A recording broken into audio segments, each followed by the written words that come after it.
ഒരു ബോഡിയെ ചാർജ് ചെയ്യാനായിട്ടുള്ള മൂന്നാമത്തെ മെത്തേഡാണ് ഇൻഡക്ഷൻ. ആദ്യത്തെ രണ്ട് മെത്തേഡുകൾ നമ്മൾ ഓൾറെഡി പഠിച്ചു കഴിഞ്ഞു. ഒന്നാമത്തെ മെത്തേഡായിരുന്നു ഫ്രിക്ഷൻ, രണ്ടാമത്തെ മെത്തേഡായിരുന്നു കണ്ടക്ഷൻ. ഫ്രിക്ഷനിൽ രണ്ട് ഒബ്ജക്റ്റുകൾ, രണ്ട് ന്യൂട്രൽ ആയിട്ടുള്ള ഒബ്ജക്റ്റുകൾ നമ്മൾ റബ്ബ് ചെയ്യുന്നു. ഏതെങ്കിലും ഒരു ഒബ്ജക്റ്റിൽ നിന്ന് രണ്ടാമത്തെ ഒബ്ജക്റ്റിലേക്ക് ഇലക്ട്രോണുകൾ ട്രാൻസ്ഫർ ചെയ്യപ്പെടുന്നു. ഇലക്ട്രോണുകൾ നഷ്ടപ്പെട്ട ഒബ്ജക്റ്റ് പോസിറ്റീവ് ചാർജ് ഉള്ളതായിട്ടും ഇലക്ട്രോണുകളെ ലഭിച്ച ഒബ്ജക്റ്റ് നെഗറ്റീവ് ചാർജുള്ള ഒബ്ജക്റ്റുമായി മാറുന്നു. ഇതായിരുന്നു ഫ്രിക്ഷൻ. രണ്ടാമത്തെ മെത്തേഡിൽ, കണ്ടക്ഷൻ എന്ന് പറയുന്ന മെത്തേഡിൽ, ചാർജ് ഇല്ലാത്ത ഒരു ബോഡിയുമായി ചാർജ് ഉള്ള ഒരു ബോഡി ഫിസിക്കലി കോണ്ടാക്റ്റിൽ വരുമ്പോൾ ചാർജ് ഉള്ള ബോഡിയിൽ നിന്ന് ചാർജ് ഇല്ലാത്ത ബോഡിയിലേക്ക് ഇലക്ട്രോണുകൾ ഒഴുകുന്നു. എപ്പോൾ വരെ ഒഴുകും? രണ്ടിലെയും ചാർജ് ഈക്വൽ ആകുന്നത് വരെ ഒഴുകും. ഇതായിരുന്നു കണ്ടക്ഷൻ. രണ്ട് മെത്തേഡുകളിലും വരുന്ന കോമൺ ആയിട്ട് നമുക്ക് കാണാൻ സാധിക്കുന്ന ഒരു കാര്യമുണ്ട്. ഫ്രിക്ഷനിൽ ആയാലും കണ്ടക്ഷനിൽ ആയാലും രണ്ട് ബോഡികൾ തമ്മിൽ ഫിസിക്കൽ കോണ്ടാക്റ്റ് ഉണ്ടായിരിക്കണം. അതായത് ഫ്രിക്ഷനിൽ രണ്ട് ഒബ്ജക്റ്റുകൾ തമ്മിൽ നമ്മൾ റബ്ബ് ചെയ്യുന്നുണ്ട്, അപ്പോൾ ഒരു ഫിസിക്കൽ കോണ്ടാക്റ്റ് ഉണ്ട്. കണ്ടക്ഷൻ എന്ന് പറയുന്ന മെത്തേഡിൽ ചാർജ് ഉള്ളൊരു ബോഡി ചാർജ് ഇല്ലാത്തൊരു ബോഡിയുമായി ഫിസിക്കൽ കോണ്ടാക്റ്റ് വരുന്നുണ്ട്. അപ്പോഴും അവിടെ നമുക്ക് പറയാൻ പറ്റും ആദ്യത്തെയും രണ്ടാമത്തെയും മെത്തേഡുകളിൽ ഫിസിക്കൽ കോണ്ടാക്റ്റ് ഉണ്ട്. മൂന്നാമത്തെ മെത്തേഡാണ് ഇൻഡക്ഷൻ. അതായത് ഫിസിക്കൽ കോണ്ടാക്റ്റ് ഇല്ലാതെ നമുക്ക് ഒരു ബോഡിയെ എങ്ങനെ ചാർജ് ഉള്ളതാക്കി മാറ്റാൻ സാധിക്കും? അതാണ് ഇൻഡക്ഷൻ. നമ്മൾ ഇവിടെ എടുക്കുന്നത് ഒരു ബോഡിയാണ്. അതായത് ഇൻഡക്ഷൻ എന്ന് പറയുന്ന മെത്തേഡ് വഴി ഒരു ബോഡിയെ, ഒരു ബോഡിയെ നമുക്ക് എങ്ങനെ ചാർജ് ഉള്ള ബോഡിയാക്കി മാറ്റാൻ സാധിക്കും? അതാണ് നമ്മൾ ഡിസ്കസ് ചെയ്യാൻ പോകുന്നത്. അതിനുവേണ്ടി നമ്മുടെ കയ്യിൽ ഒരു ന്യൂട്രൽ ആയിട്ടുള്ള ഒരു സ്ഫിയർ ഉണ്ട്, ഒരു ഒബ്ജക്റ്റ് ഉണ്ട്. അതിന് ഞാൻ എ എന്നാണ് പേര് കൊടുത്തിരിക്കുന്നത്. അതിൻ്റെ തൊട്ട് അടുത്ത് പോസിറ്റീവ് ചാർജുള്ള ഒരു റോഡും ഉണ്ട്. ഇത് ന്യൂട്രൽ ആണ് എന്ന് പറയുന്നതിൻ്റെ അർത്ഥം അതിൽ ഒരു തരത്തിലുള്ള ചാർജുകളും ഇല്ല എന്നല്ല. ഇതിൻ്റെ ഉള്ളിൽ, ന്യൂട്രലായിട്ട് നമ്മൾ കണക്കാക്കുന്ന ഈ ഒരു ബോഡിയുടെ ഉള്ളിൽ equal number of negative and positive ചാർജുകളായിരിക്കും ഉണ്ടാവുക. അതുകൊണ്ട് അവർ തമ്മിൽ ക്യാൻസൽ ചെയ്തു പോകുന്നു. ടോട്ടൽ ചാർജ് 0 ആകുന്നു. അതുകൊണ്ട് നമുക്ക് ആ ഒരു ബോഡിയെ ന്യൂട്രലായി കണക്കാക്കാം. അതിൻ്റെ ഉള്ളിൽ equal number of positive and negative ചാർജുകൾ ഉണ്ട്. ഇത്തരത്തിലുള്ള ഒരു ന്യൂട്രൽ ബോഡിയെ നമ്മൾ ഇൻസുലേറ്റഡ് സ്റ്റാൻഡിലാണ് വെച്ചിരിക്കുന്നത്. കാരണം നമ്മൾ ചാർജ് ചെയ്ത് കഴിയുമ്പോൾ അതിന് കിട്ടിയ എക്സസ് ചാർജുകൾ എർത്തിലേക്കോ അല്ലെങ്കിൽ നമ്മുടെ ഹ്യൂമൻ ബോഡിയിലേക്കോ ലീക്ക് ചെയ്ത് പോകാതിരിക്കാനാണ് അവിടെ ഇൻസുലേറ്റഡ് സ്റ്റാൻഡ് നമ്മൾ ഉപയോഗിക്കുന്നത്. ഇനി ഇതിൻ്റെ അടുത്തേക്ക്, ന്യൂട്രൽ ആയിരിക്കുന്ന ഈ ഒരു ബോഡിയുടെ അടുത്തേക്ക് നമ്മൾ ആര് കൊണ്ടുവരുന്നു?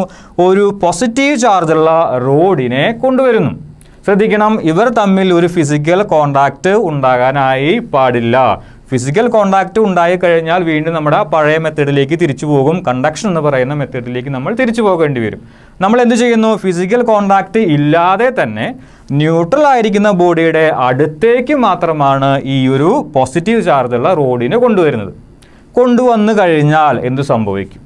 നമ്മൾ പറഞ്ഞ പോലെ ഇതിൽ equal number of positive and negative charge ഉണ്ട്. അതായത് ഇതിലുള്ള എല്ലാ നെഗറ്റീവ് ചാർജുകളും ഈ പോസിറ്റീവ് ചാർജുള്ള റോഡിൻ്റെ പ്രസൻസ് കാരണം ഈ റോഡിൻ്റെ അടുത്തേക്ക് അട്രാക്റ്റ് ചെയ്യപ്പെടും. എല്ലാ നെഗറ്റീവ് ചാർജുകളും ആദ്യത്തെ സ്ഫിയറിൻ്റെ ലെഫ്റ്റ് സൈഡിലേക്ക് അക്യുമുലേറ്റ് ചെയ്യപ്പെടും. അക്യുമുലേറ്റ് ചെയ്യുക എന്ന് പറഞ്ഞു കഴിഞ്ഞാൽ ഒരു ഭാഗത്തേക്ക് വന്ന് കൂടുക അല്ലെങ്കിൽ ഒരു ഭാഗത്തേക്ക് വന്ന് ചേരുക എന്നാണ്. ആദ്യത്തെ ഈ ഒരു പോസിറ്റീവ് ചാർജ് റോഡിൻ്റെ പ്രസൻസ് കാരണം ഈ ഒരു ന്യൂട്രൽ സ്ഫിയറിലത്തെ എല്ലാ നെഗറ്റീവ് ചാർജുകളും ആദ്യത്തെ സ്ഫിയറിൻ്റെ, ഈ ഒരു സ്ഫിയറിൻ്റെ ഇടത് ഭാഗത്തേക്ക് അക്യുമുലേറ്റ് ചെയ്യപ്പെടും. അതിലുള്ള എല്ലാ പോസിറ്റീവ് ചാർജുകളും ഈ പോസിറ്റീവ് ചാർജുള്ള റോഡിൻ്റെ പ്രസൻസ് കാരണം റിപ്പൾഷൻ അനുഭവപ്പെടുകയും അവരൊക്കെ വലതുഭാഗത്തേക്ക് അക്യുമുലേറ്റ് ചെയ്യപ്പെടുകയും ചെയ്യും. ഇതായിരിക്കും ന്യൂട്രൽ ആയിരിക്കുന്ന ഒരു ബോഡിയുടെ അടുത്തേക്ക് പോസിറ്റീവ് ചാർജുള്ള ഒരു റോഡ് കൊണ്ടുവന്നു കഴിഞ്ഞാൽ സംഭവിക്കുക. എല്ലാ നെഗറ്റീവ് ചാർജുകളും ഇടതുഭാഗത്തേക്കും എല്ലാ പോസിറ്റീവ് ചാർജുകളും വലതുഭാഗത്തേക്കും അക്യുമുലേറ്റ് ചെയ്യപ്പെടും. ഇനി നമ്മൾ ചെയ്യാൻ പോകുന്നത് ഈ ഒരു സ്ഫിയറിൻ്റെ വലതുഭാഗം, റൈറ്റ് സൈഡ് എർത്ത് ചെയ്യുക എന്നുള്ളതാണ്. എർത്തിങ്ങിനെ കുറിച്ച്, അതായത് ഗ്രൗണ്ടിങ്ങിനെ കുറിച്ചൊക്കെ നമ്മൾ കഴിഞ്ഞ ക്ലാസ്സുകളിൽ ചർച്ച ചെയ്തതാണ്, ഡിസ്കസ് ചെയ്തതാണ്. എന്ത് സംഭവിക്കും? വലതുഭാഗം നമ്മൾ എർത്ത് ചെയ്ത് കഴിഞ്ഞാൽ എന്ത് സംഭവിക്കും? എർത്തിൽ നിന്ന് ഇലക്ട്രോണുകൾ വന്ന് ഈ പോസിറ്റീവ് ചാർജുകളെ മുഴുവൻ ക്യാൻസൽ ചെയ്ത് കളയും, അല്ലെങ്കിൽ ന്യൂട്രൽ ചെയ്ത് കളയും. വലതുഭാഗം മാത്രമാണ് നമ്മൾ എർത്ത് ചെയ്യുന്നത്, അതായത് ഒരു കണ്ടക്റ്റിംഗ് വയർ ഉപയോഗിച്ച് നമ്മളതിനെ എർത്തുമായി കോണ്ടാക്റ്റിൽ കൊണ്ടുവരുന്നു. എർത്തിൽ നിന്നുള്ള ഇലക്ട്രോണുകൾ ഈ ഒരു കണ്ടക്റ്റിംഗ് വയറിൽ കൂടി ഈ സ്ഫിയറിൻ്റെ വലതുഭാഗത്തേക്ക് വരികയും എല്ലാ പോസിറ്റീവ് ചാർജുകളെയും ന്യൂട്രൽ ചെയ്ത് കളയുകയും ചെയ്യുന്നു. അങ്ങനെയെങ്കിൽ അടുത്ത സ്റ്റെപ്പിൽ എന്തുണ്ടായിരിക്കുകയില്ല? ഈ ഒരു പോസിറ്റീവ് ചാർജുകൾ ഇവിടെ ഉണ്ടായിരിക്കുകയില്ല. എല്ലാ പോസിറ്റീവ് ചാർജുകളെയും ഗ്രൗണ്ടിങ് വഴി അല്ലെങ്കിൽ എർത്തിങ് വഴി നമ്മൾ എന്ത് ചെയ്ത് കളഞ്ഞു? ന്യൂട്രലൈസ് ചെയ്ത് കളഞ്ഞു, അല്ലെങ്കിൽ ക്യാൻസൽ ചെയ്ത് കളഞ്ഞു. ഇനി നമ്മൾ എന്ത് ചെയ്യുന്നു? ഈ ഒരു ഗ്രൗണ്ടിനെ കൂടി നമ്മൾ ഇവിടെ നിന്ന് ഒഴിവാക്കുന്നു. ഇനി നമുക്ക് വലതുവശം ഗ്രൗണ്ട് ചെയ്യേണ്ട അല്ലെങ്കിൽ എർത്ത് ചെയ്യേണ്ട ആവശ്യം ഇല്ല. ഇപ്പോൾ ഈ ഒരു സ്ഫിയറിൽ ആര് മാത്രമേ ഉള്ളൂ? നെഗറ്റീവ് ചാർജുകൾ മാത്രമേ ഉള്ളൂ. പക്ഷേ ചെറിയൊരു പ്രശ്നമുണ്ട്. നെഗറ്റീവ് ചാർജുകൾ മുഴുവനും എവിടെയാണ് അക്യുമുലേറ്റ് ചെയ്തിരിക്കുന്നത്? ഈ ഒരു സ്ഫിയറിൻ്റെ ഇടതുഭാഗത്തായിട്ടാണ് അക്യുമുലേറ്റ് ചെയ്തിരിക്കുന്നത്. ഓക്കെ, അടുത്ത സ്റ്റെപ്പിൽ നമ്മൾ എന്താണ് ചെയ്യുന്നത്? ഈ ഒരു പോസിറ്റീവ് ചാർജുള്ള റോഡിനെ ഇവിടെ നിന്ന് മാറ്റുന്നു. അങ്ങനെയെങ്കിൽ ഈ നെഗറ്റീവ് ചാർജുകളെ അട്രാക്റ്റ് ചെയ്യാനായി ഇവിടെ ആരും തന്നെ ഇല്ല. ഈ നെഗറ്റീവ് ചാർജുകൾ മുഴുവൻ അട്രാക്റ്റ് ചെയ്യാനായി ആരും തന്നെ ഇല്ലാത്തത് കൊണ്ട് ആ നെഗറ്റീവ് ചാർജുകൾ മുഴുവൻ ആ സ്ഫിയറിൻ്റെ എല്ലാ ഭാഗത്തേക്കും ഈക്വലായി ഡിസ്ട്രിബ്യൂട്ട് ചെയ്യപ്പെടും. നമ്മുടെ പ്രൊസീജിയർ ഒന്നും കൂടി പറയാം. നമ്മൾ ഒരു സ്ഫിയർ എടുക്കുന്നു, അത് ന്യൂട്രൽ ആയിരുന്നു, അതൊരു ഇൻസുലേറ്റഡ് സ്റ്റാൻഡിൽ നമ്മൾ വെക്കുന്നു. ഒരു പോസിറ്റീവ് ചാർജുള്ള ഒരു റോഡിനെ നമ്മൾ കൊണ്ടുവരുന്നു. പോസിറ്റീവ് ചാർജുള്ള റോഡിൻ്റെ പ്രസൻസ് കാരണം എല്ലാ നെഗറ്റീവ് ചാർജുകളും, ഈ സ്ഫിയറിലുള്ള എല്ലാ നെഗറ്റീവ് ചാർജുകളും അട്രാക്ഷൻ മൂലം ഇടതുഭാഗത്തും, എല്ലാ പോസിറ്റീവ് ചാർജുകളും റിപ്പൾഷൻ കാരണം വലതുവശത്തും അക്യുമുലേറ്റ് ചെയ്യുന്നു. വലതുവശത്ത് അക്യുമുലേറ്റ് ചെയ്ത ആ പോസിറ്റീവ് ചാർജുകളെ മുഴുവൻ എർത്തിങ് വഴി അല്ലെങ്കിൽ ഗ്രൗണ്ടിങ് വഴി നമ്മൾ ക്യാൻസൽ ചെയ്ത് കളയുന്നു. അപ്പോഴും നെഗറ്റീവ് ചാർജുകൾ എവിടെയായിരിക്കും ഉണ്ടായിരിക്കുക? ഇടതുഭാഗത്ത് തന്നെയായിരിക്കും ഉണ്ടായിരിക്കുക. അതിനുശേഷം ഗ്രൗണ്ടിങ് നമ്മൾ ഒഴിവാക്കുന്നു. അപ്പോഴും ഇടതുഭാഗത്ത് തന്നെയായിരിക്കും ആ ഒരു നെഗറ്റീവ് ചാർജുകൾ ഉണ്ടായിരിക്കുക. കാരണം ആ നെഗറ്റീവ് ചാർജുകളെ അട്രാക്റ്റ് ചെയ്യാനായിട്ട് ആരുണ്ട്? പോസിറ്റീവ് ചാർജുള്ള റോഡ് ഇവിടെ ഉണ്ട്. ഇനി നമ്മൾ അടുത്ത സ്റ്റെപ്പിൽ എന്ത് ചെയ്യുന്നു? പോസിറ്റീവ് ചാർജുള്ള റോഡിനെ ഇവിടെ നിന്ന് ഒഴിവാക്കുന്നു. അങ്ങനെയെങ്കിൽ ഈ നെഗറ്റീവ് ചാർജുകളെ അട്രാക്റ്റ് ചെയ്യാനായി ആരും തന്നെ അവിടെ ഇല്ല. ആ നെഗറ്റീവ് ചാർജുകൾ മുഴുവൻ ആ ഒരു സ്ഫിയറിലേക്ക്, ആ സ്ഫിയറിൻ്റെ എല്ലാ ഭാഗത്തേക്കും ഈക്വലായി ഡിസ്ട്രിബ്യൂട്ട് ചെയ്യപ്പെടുന്നു. ഇങ്ങനെയാണ് ഒരു ഫിസിക്കൽ കോണ്ടാക്റ്റും ഇല്ലാതെ ഒരു ബോഡിയെ നമുക്ക് ചാർജ് ചെയ്ത് എടുക്കാനായി സാധിക്കുക. ഈ ഒരു മെത്തേഡിനെ വിളിക്കുന്ന പേരാണ് ഇൻഡക്ഷൻ. ഇവിടെ നമ്മൾ ഒരു ബോഡിയെ മാത്രമേ ചാർജ് ചെയ്തുള്ളൂ. പോസിറ്റീവ് ചാർജുള്ള ഒരു റോഡിൻ്റെ പ്രസൻസ് കാരണം നമുക്ക് നെഗറ്റീവ് ചാർജുള്ള ഒരു ബോഡിയെ ഉണ്ടാക്കിയെടുക്കാൻ സാധിച്ചു. ഇനി നിങ്ങൾക്ക് പോസിറ്റീവ് ചാർജുള്ള ഒരു ബോഡിയെ ആണ് ഉണ്ടാക്കേണ്ടതെങ്കിൽ ആര് കൊണ്ടുവരണം? നെഗറ്റീവ് ചാർജുള്ള ഒരു റോഡിനെ കൊണ്ടുവന്നാൽ മതി. ഇൻഡക്ഷൻ എന്ന് പറയുന്ന മെത്തേഡ് വഴി എങ്ങനെ ഒരു ബോഡിയെ ചാർജ് ചെയ്തെടുക്കാമെന്ന് നമ്മൾ പറഞ്ഞു. ഇനി അതേ മെത്തേഡ് ഉപയോഗിച്ച് നമുക്ക് എങ്ങനെ രണ്ട് ബോഡികളെ, രണ്ട് സ്ഫിയറുകളെ, ന്യൂട്രൽ ആയിരിക്കുന്ന രണ്ട് സ്ഫിയറുകളെ എങ്ങനെ ചാർജ് ഉള്ളതാക്കി മാറ്റാമെന്നാണ് നമ്മൾ നോക്കാൻ പോകുന്നത്. അതിനുവേണ്ടി നമ്മൾ എടുക്കുന്നത് രണ്ട് ന്യൂട്രൽ ആയിട്ടുള്ള സ്ഫിയറുകളെയാണ്. എ എന്ന് പറയുന്ന സ്ഫിയറും ന്യൂട്രൽ ആണ്, ബി എന്ന് പറയുന്ന സ്ഫിയറും അതും ന്യൂട്രൽ ആണ്. രണ്ടും നമ്മൾ ഇൻസുലേറ്റഡ് സ്റ്റാൻഡിൽ വെച്ചിട്ടുണ്ട്. ഈ രണ്ട് സ്ഫിയറുകളും തമ്മിൽ ഫിസിക്കൽ കോണ്ടാക്റ്റ് ഉണ്ട്. രണ്ട് സ്ഫിയറുകളെയും ഇൻഡക്ഷൻ എന്ന് പറയുന്ന മെത്തേഡ് ഉപയോഗിച്ച് നമുക്ക് ചാർജ് ചെയ്യണമെങ്കിൽ ആവശ്യമാണ്? പോസിറ്റീവ് ചാർജുള്ള ഒരു റോഡിനെ ആവശ്യമാണ്. നിങ്ങൾക്ക് വേണമെങ്കിൽ നെഗറ്റീവ് ചാർജുള്ള ഒരു റോഡിനെയും കൊണ്ടുവരാം. ഈ ഒരു കേസിൽ നമ്മൾ പോസിറ്റീവ് ചാർജുള്ള റോഡിനെയാണ് കൊണ്ടുവന്നിരിക്കുന്നത്. നേരത്തെ പറഞ്ഞതുപോലെ എ എന്ന് പറയുന്ന ബോഡിയിൽ, എ എന്ന് പറയുന്ന സ്ഫിയറിൽ equal number of positive and negative charges ഉണ്ടായിരിക്കും. ബി എന്ന് പറയുന്ന ന്യൂട്രൽ ആയിരിക്കുന്ന ബി എന്ന് പറയുന്ന ബോഡിയിലും ബി എന്ന് പറയുന്ന സ്ഫിയറിലും എന്തുണ്ടായിരിക്കും? Equal number of positive and negative ചാർജുകൾ ഉണ്ടായിരിക്കും. ഇനി ഈ രണ്ട് സ്ഫിയറിൻ്റെയും അടുത്തേക്ക് നമ്മൾ പോസിറ്റീവ് ചാർജുള്ള ഒരു റോഡിനെ കൊണ്ടുവന്ന് കഴിഞ്ഞാൽ എന്തു സംഭവിക്കും?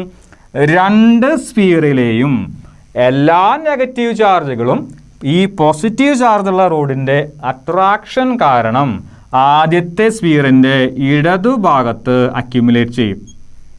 ഒന്നും കൂടി പറയാം, 2 സ്ഫിയറിലും നെഗറ്റീവ് ചാർജുകളുണ്ട്, 2 സ്ഫിയറിലും പോസിറ്റീവ് ചാർജുകളുമുണ്ട്. ആ എല്ലാ നെഗറ്റീവ് ചാർജുകളും, അതായത് എയിലെയും ബിയിലെയും എല്ലാ നെഗറ്റീവ് ചാർജുകളും ഈ പോസിറ്റീവ് ചാർജുള്ള റോഡിൻ്റെ അട്രാക്ഷൻ കാരണം ആദ്യത്തെ സ്ഫിയറിൻ്റെ ഇടതുഭാഗത്ത് അക്യുമുലേറ്റ് ചെയ്യപ്പെടും. എല്ലാ പോസിറ്റീവ് ചാർജുകളും റിപ്പൾഷൻ കാരണം രണ്ടാമത്തെ സ്ഫിയറിൻ്റെ വലത് ഭാഗത്തും അക്യുമുലേറ്റ് ചെയ്യപ്പെടും. ഇതായിരിക്കും 2 സ്ഫിയറുകളുടെ അടുത്തേക്ക് ഒരു പോസിറ്റീവ് ചാർജുള്ള റോഡിനെ കൊണ്ടുവന്നു കഴിഞ്ഞാൽ സംഭവിക്കാൻ പോകുന്നത്. ഇനി നമ്മൾ ചെയ്യാൻ പോകുന്നത് രണ്ടാമത്തെ സ്ഫിയറിനെ ഒന്നാമത്തെ സ്ഫിയറിൽ നിന്ന് വേർപെടുത്തുക എന്നുള്ളതാണ്. ഞാൻ രണ്ടാമത്തെ സ്ഫിയറിനെ ഇവിടെ നിന്ന് മാറ്റി കുറച്ച് അപ്പുറത്ത് വയ്ക്കാൻ പോവുകയാണ്. ഇപ്പം ഇതാണ് നമ്മുടെ രണ്ടാമത്തെ സ്ഫിയർ. ഇൻസുലേറ്റിംഗ് സ്റ്റാൻഡിൽ തന്നെയാണ്, വലതുവശത്ത് തന്നെയായിരിക്കും പോസിറ്റീവ് ചാർജുകൾ ഉണ്ടായിരിക്കുക.